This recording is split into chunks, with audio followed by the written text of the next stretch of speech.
Hi friends, welcome to EG Cinema, sponsored by King of Share Market and MLA Varanasi Surya. మనము ఒక చిన్న స్థాయి నుంచి cinema ఇండస్ట్రీలో డెవలప్ కావాలనుకునే ఒక చిన్న చిన్న టెక్నీషియన్స్, చిన్న చిన్న ఆర్టిస్టులు. అవునా? మనకు ఎందుకుంటుంది చెప్పు, ఒకరి మీద విమర్శ చేయాలనో, ఒకరిని కామెంట్ చేయాలనో ఎందుకుంటుంది మనకు? మనం ఒక ఆర్టిస్ట్గానో, టెక్నీషియన్గానో డెవలప్ అవుదాం, సినిమా ఇండస్ట్రీలో మనకంటూ ఒక స్పేస్ క్రియేట్ చేసుకుందాం అని ఉంటుంది.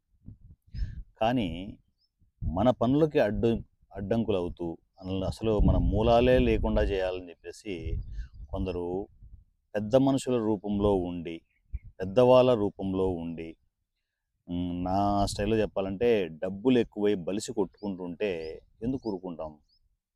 ఎవరినైనా విమర్శిస్తాం. నాలాంటి వాడు వస్తే తోలు తీసి వదులుతాడు. మరి ఇవన్నీ చేసే ప్రాసెస్లో వాళ్ళు పెద్దవాళ్ళు అయితే ఏంటి, చిన్నవాళ్ళు అయితే ఏంటి, వాళ్ళ ఇంటికి వాళ్ళు పెద్దవాళ్ళు, వాళ్ళ సినిమాలకు వాళ్ళ పెద్దవాళ్ళు, మనకు కాదు. తప్పు చేస్తే ఎవ్వరి గురించి అయినా మాట్లాడే దమ్ము ధైర్యం వారణాసూర్యకు ఉంది.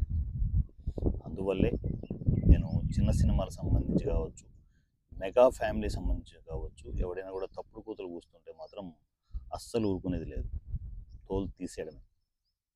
అయితే ఇప్పుడు టాపిక్ ఏంటంటే, మా ఐకాన్ బాబు ఇండస్ట్రీని ఏలేద్దాం, దున్నేద్దాం అని చెప్పేసి పుష్ప క్యారెక్టర్ మూడ్లో ఉండి ఏవేవో పిచ్చి పనులు చేస్తున్నాడు. బీ ఫ్రాంక్, నిజంగా ఒక సినిమా మీద తనకు ఒక జడ్జిమెంట్ ఉంది అనుకుంటే, పుష్ప టైంలో అంతా నాదే, మొత్తం నా వల్లే మొత్తం జరిగిపోయింది, పుష్ప ఆ రేంజ్కి వెళ్ళిందంటే మొత్తం నా వల్లే అనే ఒక భ్రమలో ఉన్నాడు కదా. ఇప్పుడు మరి పుష్ప తరువాత రాక అనే సినిమా చేస్తున్నాడు కదా, మరి ఎందుకు ఆ సినిమాను ఒప్పుకున్నాడు? ఏంటి సూర్య, అప్పుడే జడ్జ్ చేస్తావా? ఇంకా సినిమా రిలీజ్ చాలా ఉంది, ఇప్పుడు షూటింగే అవుతుందని చెప్పేసి అనుకుంటున్నారు. నేను సినిమా ఇండస్ట్రీలో నేను కాదబ్బా, చిన్న పిల్లోని అడిగిన, సినిమా ఇండస్ట్రీలో చైల్డ్ ఆర్టిస్ట్గా చేస్తున్న ఎవరిని అడిగినా కూడా రాక ఆ పోస్టర్లు, ఆ కథ చూస్తే ఆ సినిమా ఆడే సినిమానా అనేది, ఆడేదా ఆడందా అనేది మీకే అర్థమైపోతుంది. ఇంత సింపుల్గా చిన్నపిల్లలు కూడా అర్థమైపోతూ ఉంటే ఐకాన్ బాబుకు అర్థం కావడం లేదా? ఆ సినిమా ఎంత దారుణంగా దొబ్బేస్తుందని చెప్పేసి ఐకాన్ బాబుకు అర్థం కావడం లేదా? లేదు మా అల్లు మాయకు అర్థం కావడం లేదా? నాకు తెలిసి ఈవెన్ అయోమయంలో గందరగోళంలో ఎందుకున్నాడంటే, ఇది పక్కా దొబ్బేసే సినిమా అని చెప్పేసి మా ఐకాన్ బాబుకు అర్థమైపోయి వాళ్ళ బాబు దగ్గరికి వెళ్ళి, బాబు బాబు బాబు బాబు, మై డియర్ ఫాదర్, ఈ సినిమా దొబ్బేసేట్టుగా ఉంది, ఇప్పుడు ఏం చేద్దాం అని డిస్కస్ చేస్తే, దొబ్బితే దొబ్బనీరా, మన డబ్బులా ఏంటి, ఎవడో పెడుతున్నాడు, ఏదో అవుతోంది, అవ్వని. ఒకటి పోయిందనుకో, మనకు పోయేదేంటి? ప్రొడ్యూసర్ పోతాడు. మనకు పోయేదేంటి? ఇంకో సినిమా చేస్తాం. ఒకటి పోయినా, రెండు పోయినా, 10 పోయినా నేనున్నాను కదా, మళ్ళీ ఎవరినో ఒకరిని అమాయకులను బలి చేయడానికి, ప్రొడ్యూసర్ని బలి చేయడానికి నేను చూసుకుంటా. మనం చేసేది బిజినెస్, బిజినెస్లో ప్లస్ అవుతుంటాయి, మైనస్ అవుతుంటాయి. మనకేమొచ్చిందో మనం సర్దేసుకుందాం. పోయేవాడు పోతుంటాడు, వచ్చేవాడు వస్తూనే ఉంటాడు. ఇలాంటి పద్ధతిలో ఉంటే సినిమా ఇండస్ట్రీలో పెద్ద ప్రొడ్యూసర్ల పరిస్థితి ఏంటి? కోట్ల ఫైనాన్స్ తీసుకునేసి, ఆస్తులు తాకట్టు పెట్టుకునేసి, ఇలాంటి హీరోలను నమ్ముకుంటే ఆస్తులు తాకట్టు పెట్టుకునేసి రోడ్డుకో రావాల్సిన పరిస్థితులు. నిజంగా వాళ్ళ జడ్జిమెంట్ కరెక్ట్గా ఉంటే, ముందే కరెక్ట్గా ఉంటే, అది ఫ్లాప్ అయ్యే సినిమాకి ఎందుకు పెట్టుబడులు పెట్టాలి? నువ్వు ఉండు, ఇంకొక అతనే అయినా ఫైనలైజ్ చేద్దాం, లేదా డైరెక్టర్ని మార్చేసి ఇంకొక సినిమా అయినా చేద్దాం అని చెప్పేసి అనుకోవాలి. అది అందరికి క్లియర్గా అర్థమైపోతుంది. మరొక సినిమానో, ఇంకో సినిమానో ఏ విధంగా కనిపిస్తున్నాయి, పోస్టర్లు కనిపిస్తున్నాయి, మేకింగ్ అన్నీ కనిపిస్తున్నాయి. చెప్తున్నా కదా, ఇదంతా వ్యవహారం ఎలా ఉంటుందంటే, ఈ వీడియో గుర్తుపెట్టుకోండి. మరలా రాక రిలీజ్ అయిపోయిన తర్వాత, దాని రిజల్ట్ వచ్చిన తర్వాత కూడా మళ్ళీ ఈ వీడియో చూసుకోండి.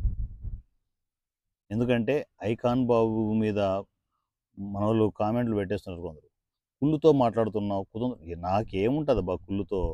ఐకాన్ బాబుకు 10 కోట్లు వస్తే నాకేమన్నా ఇస్తాడా? ఒక 100 కోట్లు ఇస్తే నాకేమన్నా ఇస్తాడా? రాకపోతే నాకేమైనా పోతుందా? ఏం లేదు కదా. ఒకటే ఈ ఈ ఈ విచిత్రమైన ఈ ఫ్యామిలీతో ప్రాబ్లం ఏంటంటే, వీళ్ళు ఎదగడం తప్పు కాదు, డెవలప్ అవ్వడం తప్పు కానే కాదు. ఇంకొక అంటే తిండి పెట్టి ఆ, మన పొట్టకి లేని టైంలో మన పొట్ట నింపి మన బతుకులను మార్చిన ఫ్యామిలీని టార్గెట్ చేయడం అనేది ఎవ్వరికి మెగా ఫ్యామిలీలో ఉన్న ఏ ఫ్యాన్స్కి కూడా ఇది డైజెషన్ కావడం లేదు. ఎవరు మాట్లాడట్లేదు, నేను మాట్లాడుతున్నాను అంతే తేడా. అది తప్పు అంటున్నా. ఎవడో నాది తప్పు అని ఎవడో ఒక్కటి చెప్పమని చెప్పండి. నీకు తిండి పెట్టి నీకు కూడు పెట్టి నీ ఫ్యామిలీని సినిమా ఇండస్ట్రీలో నిలబెట్టిన మెగా ఫ్యామిలీని టార్గెట్ చేయడం ఎంతవరకు కరెక్ట్? నేను అల్లు మామయ్యని అడుగుతున్నాను, ఐకాన్ బాబుని అడుగుతున్నాను. ఇది తప్పు కదా. నేను చాలా ప్రశాంతంగా పద్ధతిగా అడుగుతున్నాను. నేను వైలెంట్గా అడిగితే ఆ లెక్కలు వేరే ఉంటాయి. నేను ఇప్పుడు కూడా మార్చుకోండి, ఇప్పుడైనా మార్చుకోండి. అరే రే మనం రాంగ్ రూట్లో వెళ్తున్నామే, మనం అనౌన్స్మెంట్ ఇచ్చేసి మా అల్లు బ్రాండ్ క్రియేట్ చేసుకుంటున్నాం, మా మెగా ఫ్యామిలీతో తూచ్ ఇక్కడ నుంచి అని చెప్పేసి అనుకోండి. అవి అయిపోయింది కదా. మిమ్మల్ని ఎవడు పట్టించుకుంటాడు, ఎవడు దేకుతాడు? అదే మీ భయం కూడా అదే. మెగా ఫ్యామిలీ నుంచి కట్ అయిపోతే మిమ్మల్ని ఎవడు దేకుతాడు? ఈ ఫ్యాన్స్ ఫ్యాన్స్ అని నమ్ముకుంటే ఏంటంటే ఈ ఫ్యాన్స్ ఒక చోట ఉంటారు, ఒక చోట ఉండరు, అంతా పెయిడ్ ఆర్మీని పెట్టుకోవాల్సి వస్తుంది. ఏంటి బాధలు ఐకాన్ బాబు? పబ్లిసిటీ కావాలి. పవన్ కళ్యాణ్ నీకు నచ్చడు, రామ్ చరణ్ నచ్చడు, చిరంజీవి గారు నచ్చినట్టు ఉంటారు కానీ నచ్చడు. ఎందుకంటే వాళ్ళకంటే ఎక్కువ ఎదగాలి. మా అల్లు మామయ్య, మా అల్లు అరవింద్ అన్న, అల్లు అరవింద్ మామయ్య అన్న కాదు. సో ఈయన ఒక సామ్రాజ్యాన్ని క్రియేట్ చేద్దాం, అందుకోసమే ఆహా కూడా పెట్టుకున్నాను, అందుకోసమే అల్లు స్టూడియోస్ కూడా పెట్టుకున్నాను. సో ఇదంతా సపరేట్గా క్రియేట్ అయిపోతుంది. ఒక పక్క తెలియకుండా అంతా క్రియేట్ అయిపోతుంది. కానీ ఇంకా మెగా ఫ్యామిలీతో ఉన్నట్టే యాక్ట్ చేస్తున్నారు. తప్పు. మీరు చేస్తున్నది తప్పు. దీనికి మూల్యం చెల్లించుకోవాల్సి వస్తుంది. అంటే పాలు తాగిన అమ్మ రొమ్మే గుద్దేయాలనుకుంటే అది ఎలా వర్కౌట్ అవుతుంది? నేచర్ ఎలా సపోర్ట్ చేస్తుంది ఐకాన్ బాబు? అది ఇప్పుడు రాకా రూపంలో ఫస్ట్ దెబ్బ పడబోతుంది. నేను ముందుగానే ఎందుకు చెప్తున్నానంటే చిరు ఫ్యామిలీతో మెగా ఫ్యామిలీతో మీరు డివైడ్ అవ్వడం తప్పు కాదు, అఫిషియల్గా డివైడ్ అవ్వండి అంటున్నా. కానీ ఆ చెట్టు చాటనే ఉండి ఆ చెట్టునే నరకాలనుకుంటే మాత్రం మా మెగా ఫ్యాన్స్ ఊరుకోరు అని చెప్తున్నాను. ఇదిగో మేమేం చేయాల్సిన అవసరం లేదు, మేము మాట్లాడతాం అంతే. మేము ఏమీ చేయాల్సిన అవసరం, నేచర్ చూసుకుంటుంది. నేచర్ ఇస్తున్న ఫస్ట్ మొట్టమొదటి దెబ్బ, దారుణమైన దెబ్బ రాక, గుర్తుపెట్టుకోండి. అందువల్లే మా ఐకాన్ బాబు అయోమయంలో ఉన్నాడు. ఆ షూటింగ్లో ఉండే మన కోర్టు కూడా అటెండ్ అవ్వలే. 11 ఇచ్చారంట కదా, కోర్టుకు డుమ్మా కొట్టేసి నేను రాలేను, రాకా బిజీలో ఉన్నాను, ఇక్కడ ఏం జరుగుతుందో అర్థమైతే అవ్వట్లేదు, లాక్కోలేక పీక్కోలేక చచ్చిపోతున్నానని చెప్పేసి సో తను డిస్కస్ చేసి నేను రాలేను బాయ్, మీరు అర్థం చేసుకోండి అని చెప్పేసి అక్కడ కోర్టుకు రాకుండా డుమ్మా కొట్టి రాకా షూట్లో ఉన్నాడు. సో ఏదేమైనా కూడా నేను ఇంత మాట్లాడుతున్నా కూడా, ఇంత డిస్కస్ చేస్తున్నా కూడా రాకా విజయవంతం కావాలని కోరుకుంటాను. కానీ నేచర్ అది సపోర్ట్ చేయదు. ఏం చేస్తాం? సపోర్ట్ చేయకపోతే ఏం చేస్తాం? రాకా దొబ్బిందనుకో, నీతో తెలుగులో సినిమా చేయడానికి ఎవడైనా ఉన్నాడా? ఐకాన్ బాబు మిమ్మల్ని స్ట్రైట్గా క్వశ్చన్ అడుగుతున్నా, మీతో తెలుగులో సినిమా చేయడానికి ఎవడైనా ఉన్నాడా? ఎవరైనా మీరు తెప్పించగలం, ఏంటి మా దమ్మేంటి, మేమేంటి, దుమ్ము లేపుతాం చూస్తుండని చెప్పేసి అనుకున్నా కూడా మీరు కొద్ది రోజులు బెదిరించవచ్చు, బెదిరించో బామాలో ఏదో చేసి డైరెక్షన్ తెప్పియచ్చు. కానీ టాప్ డైరెక్టర్స్ మీ మాట వినరు.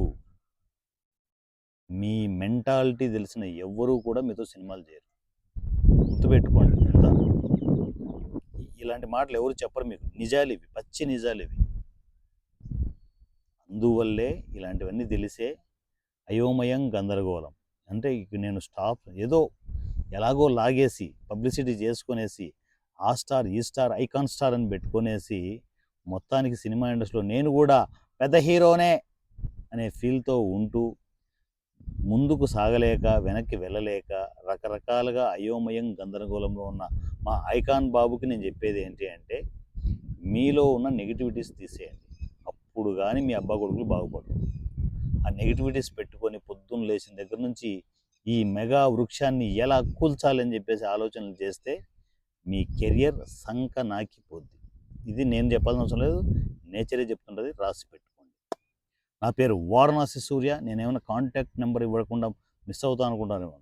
ఈ సినిమా వాట్సాప్ నంబర్ 7981 599 433 7981 599 433. ఈ నెంబర్కి యథేచ్ఛగా మీరు కామెంట్ రూపంలో మెన్షన్ చేయొచ్చు, వాయిస్ మెసేజ్ పెట్టచ్చు, నాకు ధమ్కీలు ఇవ్వచ్చు, ఏమైనా ఇవ్వచ్చు. కానీ నేను మాట్లాడుతూనే ఉంటాను, ఎందుకంటే ఇవే నిజాలు కాబట్టి.